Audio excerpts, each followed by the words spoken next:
في حاجات يمكن تكون حصلت في حياتك وفضلت تسأل كتير، ليه يا رب؟ أنا عملت إيه عشان كل ده يحصل؟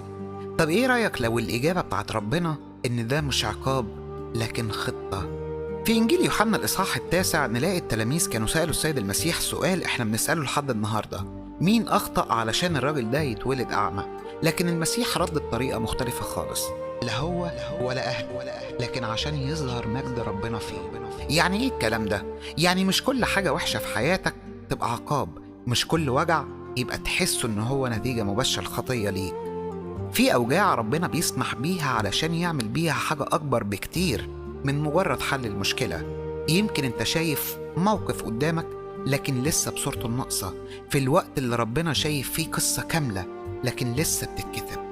يمكن انت تفهمها متأخر لكن ربنا شايف توقيت مظبوط هيظهر فيه مجده. طيب لو ربنا عنده خطة، ازاي المعجزة دي بتحصل فعلا؟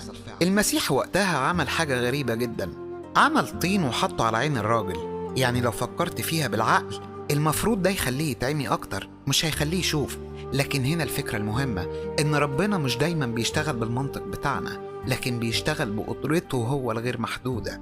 وقال له وقتها: اذهب واغتسل في بركة سلوام. والأهم من المعجزة نفسها إن الراجل ما قالش ليه، ما اعترضش وما حللش كل حاجة، لكنه قام ومشي ونفذ، والمعجزة تعتبر حصلت في السكة. تخيل وقتها لو كان قال أنا مش فاهم أو مش هعمل كده، كان جايز يكون أعمى لحد النهاردة. في حاجات ربنا بيطلبها منك النهاردة، زي خطوة بسيطة أو قرار أو توبة أو حتى إنك تبدأ بداية جديدة، وإنت برضو لسه واقف مكانك ومستني تفهم الأول. لكن الحقيقة إن الفهم بيجي بعد الطاعة مش قبلها، لأن الإيمان الحقيقي مش مجرد إحساس حلو، لكن الإيمان بيكون خطوة بتتعمل وبتتعاش.